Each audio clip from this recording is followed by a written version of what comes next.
Welcome, everybody. This is a slight departure for us for our Lenten series. My name is Matt Simmons, and I'm the director of the Office of Evangelization and Spiritual Formation for the diocese.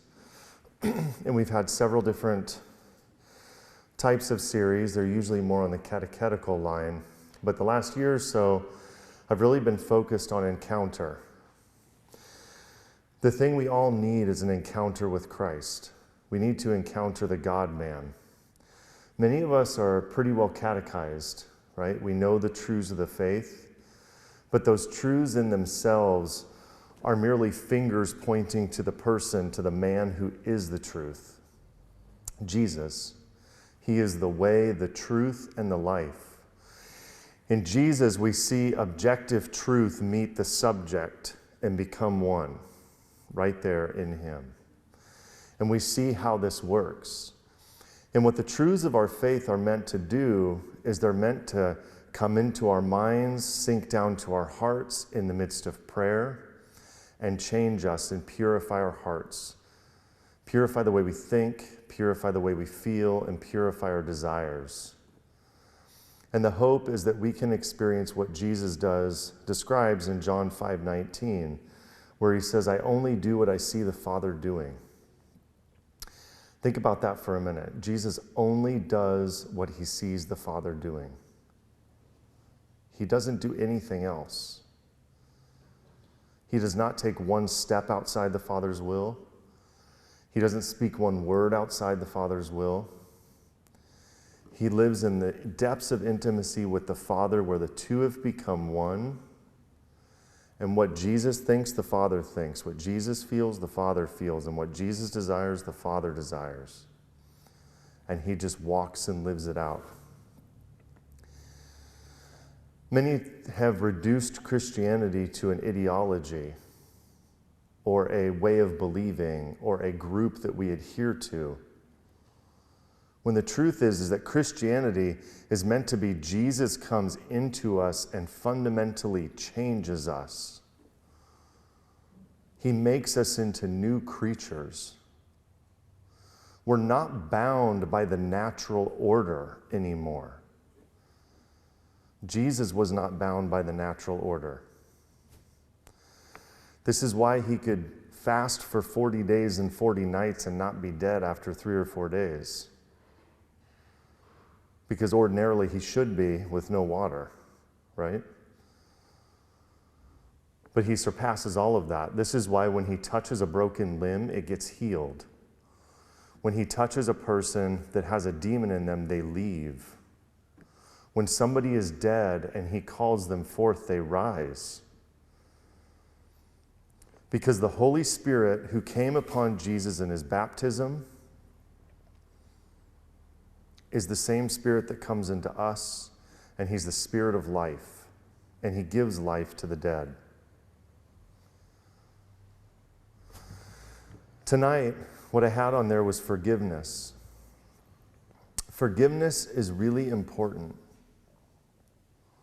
Many people get caught up in the rat race of trying to earn their salvation or earn forgiveness, or just let me try to act a little bit better, or I'm going to act right and things are going to be different. If I just do this, everything will be okay.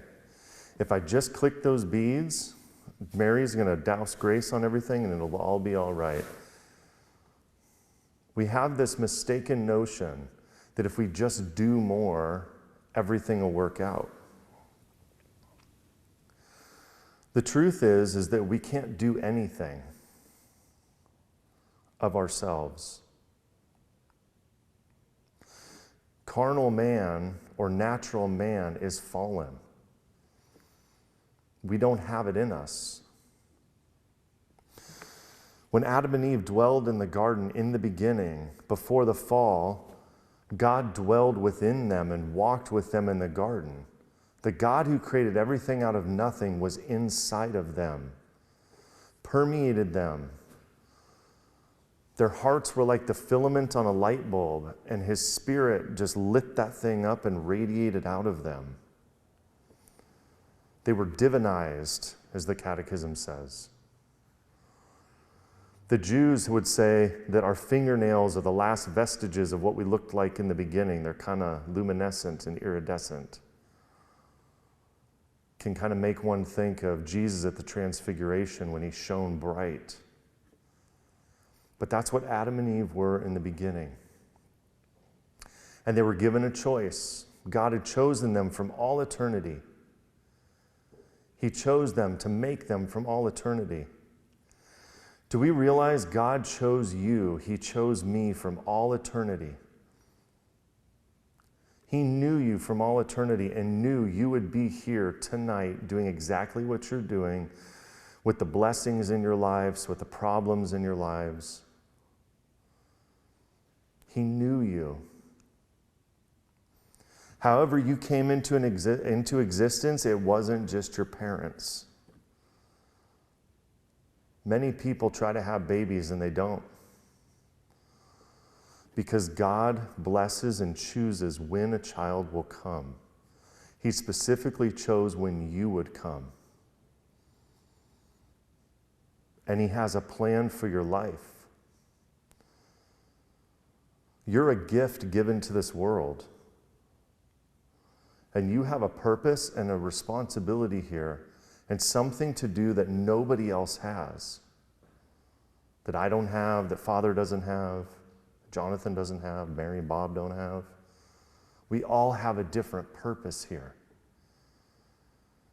And it's to communicate God's grace in a very unique way.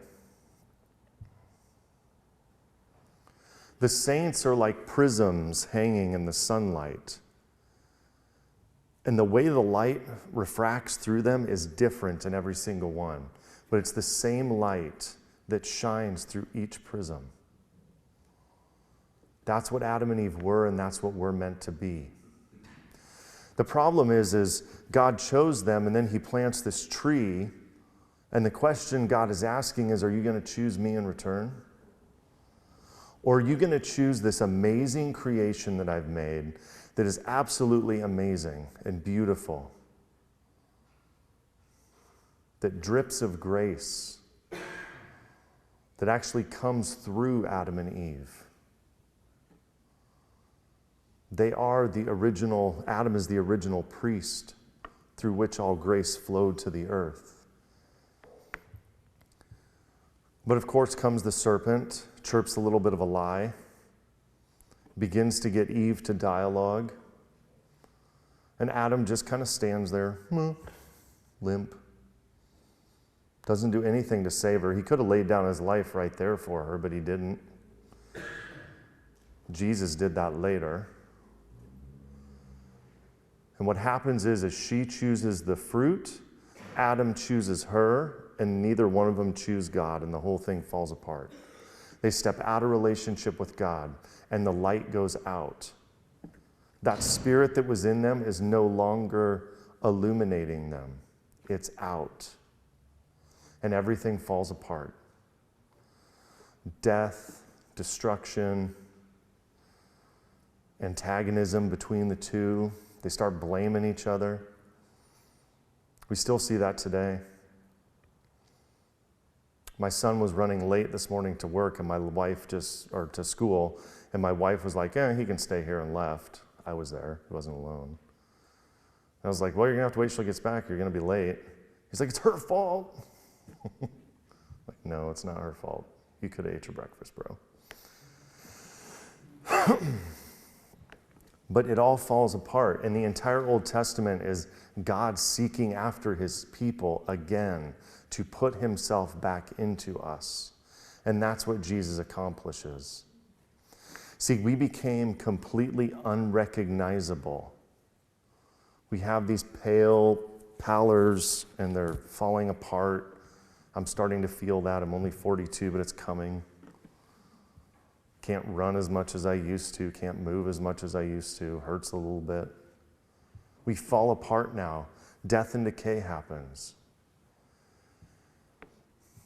And Jesus came to reunite humanity and divinity together again. That's the entire point of the gospel.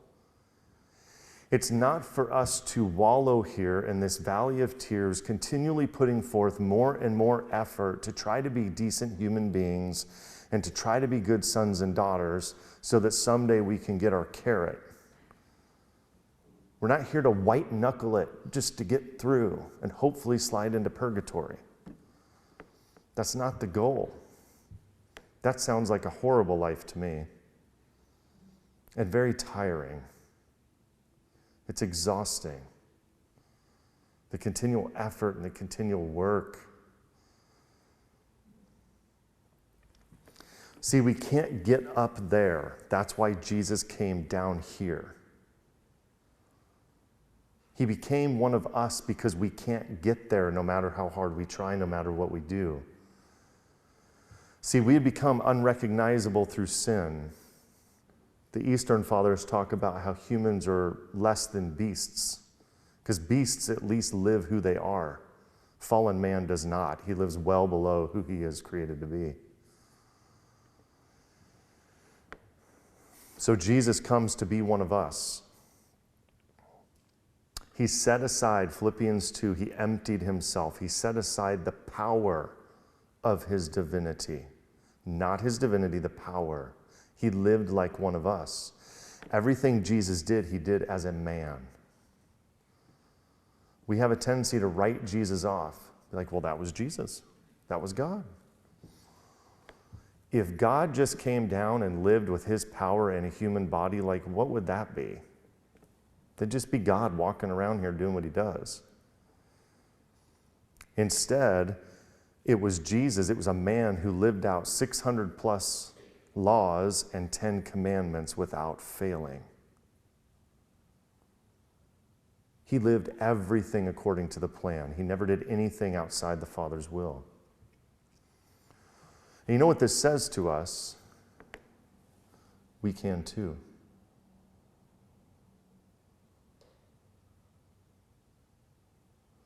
Look at paragraph 2000 in the Catechism. When man is baptized, he is justified. He is made a son of God. He's marked. He's sealed with the Spirit, and he's made a son of God. He also receives sanctifying grace, which it says is a habitual disposition that enables man to live according to God's law. I highly recommend reading the Catechism in baptism and in grace and justification. It tells about who we really are and what we really have, and it's amazing. So Jesus becomes one of us, he lives out all the commandments, and then he dies for it. The suffering servant, which we'll see before long in the liturgy, says that he was marred beyond any man. The movie The Passion doesn't even do it justice. What actually happened to him, he was unrecognizable. He was beat and mutilated so bad. What Jesus did was become unrecognizable so we could become recognizable again. Every last bit of sin, pain, selfishness, everything he took upon himself. He bore the entire responsibility of everybody's sin. Yours, mine, everything we've ever done, everything we will ever do. It's all gone in him on the cross.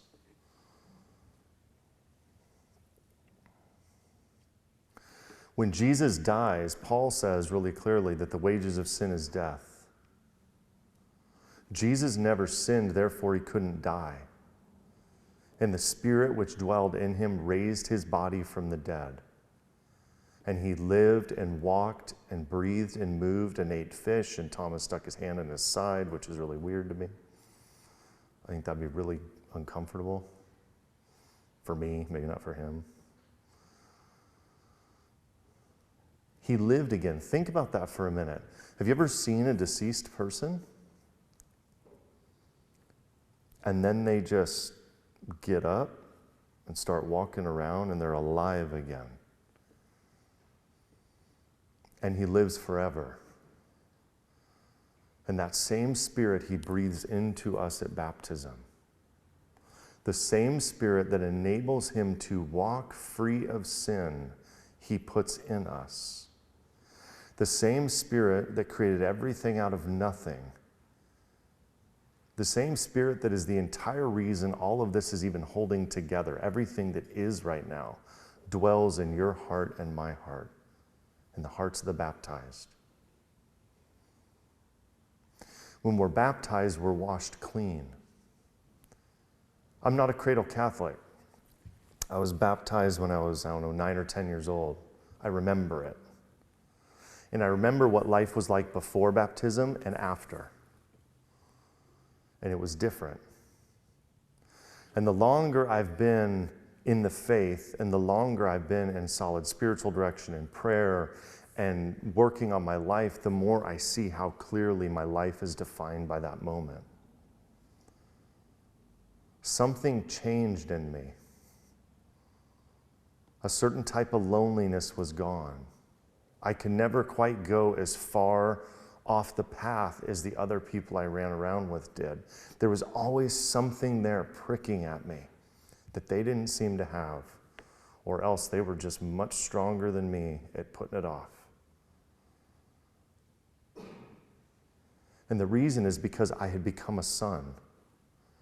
And my father never would have abandoned me. My whole family did. They did right over here at Southeast where I went to high school. It's really weird standing up here tonight knowing that. I used to always want to park in this parking lot, but I didn't want to get in trouble. If somebody would have told me then I'd be talking about Jesus up here in this church, yeah, no way.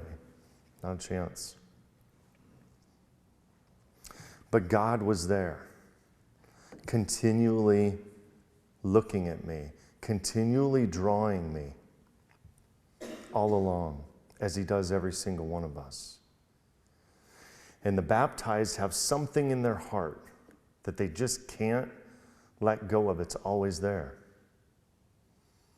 My mother-in-law is a cradle Catholic, a fallen away one, and I call her a closet Catholic because she doesn't like the church. She graduated high school in 1969 and has the whole thing going. But if she can't fall asleep, what does she do? She pulls out those beads, starts praying the rosary until she passes out. There's always something there. He puts himself in us. The question is do we respond to it? Do we realize that all of our sins are forgiven? All of your sins, wiped out, washed away, forgiven. The question is do you believe it? Do you participate in it? And do you live from it?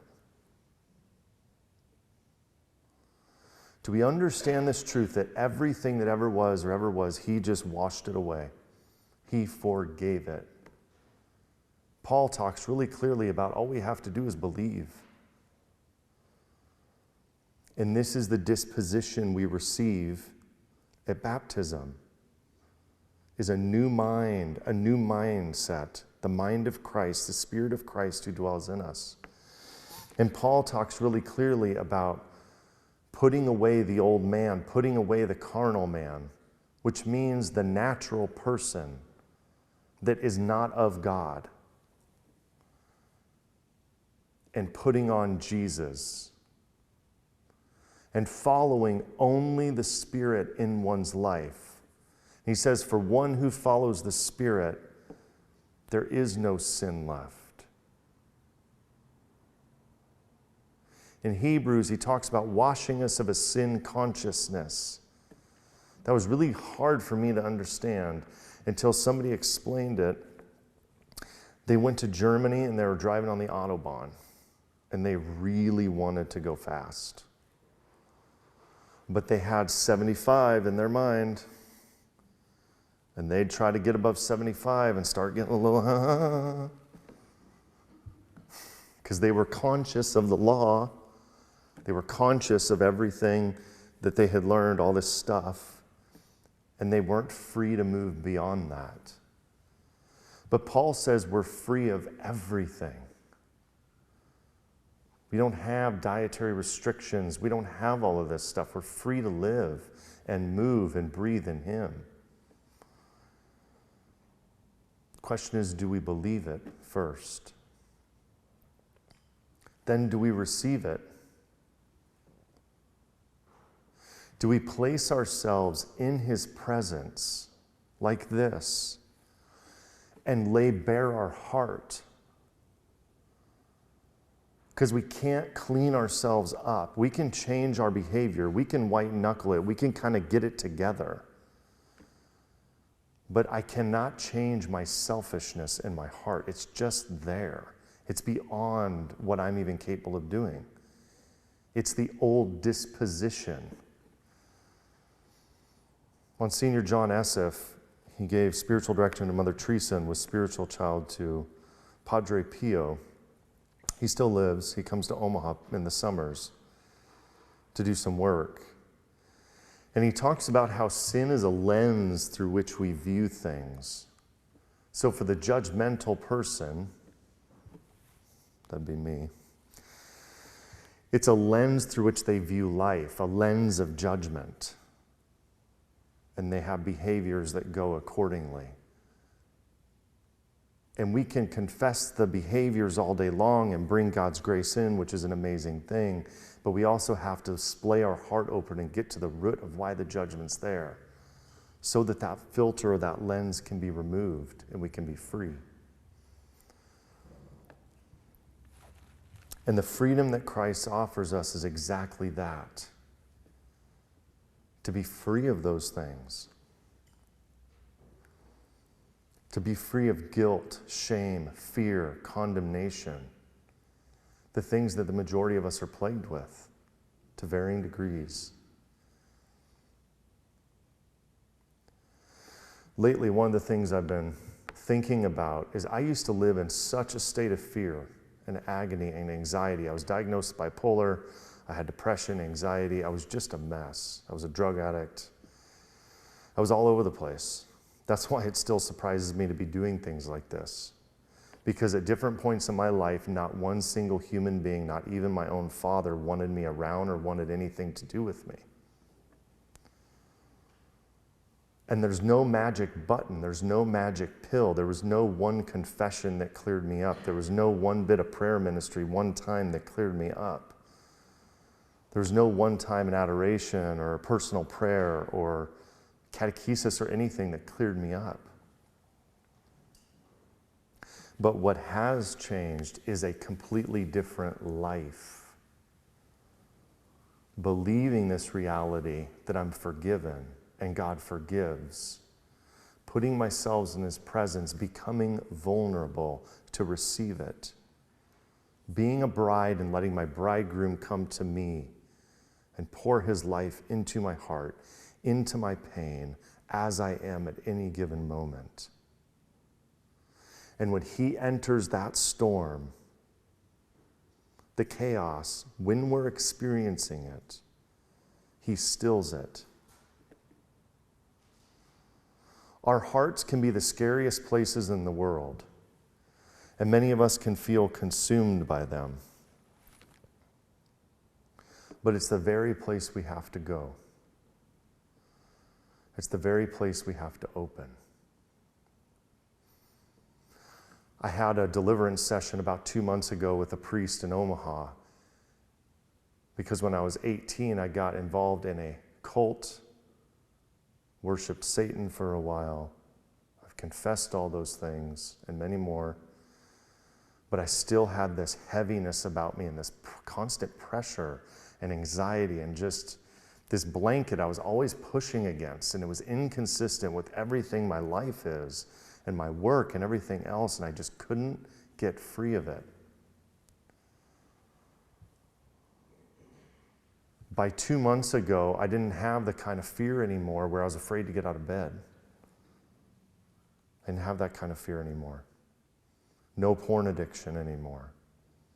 where I used to sit, I don't even know how I did this anymore, 8 hours a day in front of a computer. Easy. All night long, just all the time. Gone. That stuff's gone. But when I had this prayer session, all of a sudden this root of fear was removed. And today I'm just not afraid. And that particular thing might have been one of the biggest gifts I've received, because this might sound bad and I don't mean it bad, but I just don't care what you think anymore. Or anybody else. I don't mean that disrespectfully. I used to worry about it, think about it, oh boy, and that kind of stuff ruined my life. And there's a new freedom in that. And with every new thing, a new wound exposed itself. So I spent the last 2 months bringing that to prayer, right? It's endless, it keeps going, but we get transformed. So believe it and receive it and then live from it. What do we live from? Do you still live from all that garbage you heard throughout your life? What my life communicated to me is that I wasn't worth spending time with, I wasn't worth loving, nobody wanted to, and I was meant to be alone. That's what my life communicated to me through various people and circumstances and situations. And make no mistake, Satan has a plan for your life. God's created you as a gift to bless this world, and Satan wants to destroy every last bit of that. The problem in the garden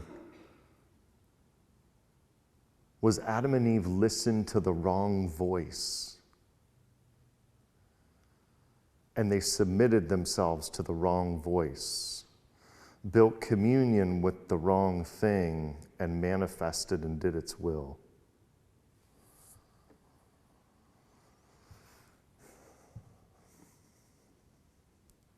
It's all about relationship. And it's all about what we're in relationship with and who we're in relationship with. Who we listen to and what we do is really important. John Paul II said that the body is the revelation of the human person. When we act on certain impulses and thoughts and motives, we ratify our relationship with them. We give them room. We become more and more habituated to them and more enslaved to whatever it is. In my case, fear, drugs, and our wills get more and more bound. Many people wonder, well, where is God in all of this? He's right there. He's right there, knee-deep in your pain with you, suffering with you. Satan wants us to think we're alone and we're not. He didn't promise to take away all pain. What he promised was to be with us in it. Thank you very much, and I hope God blesses your Lent.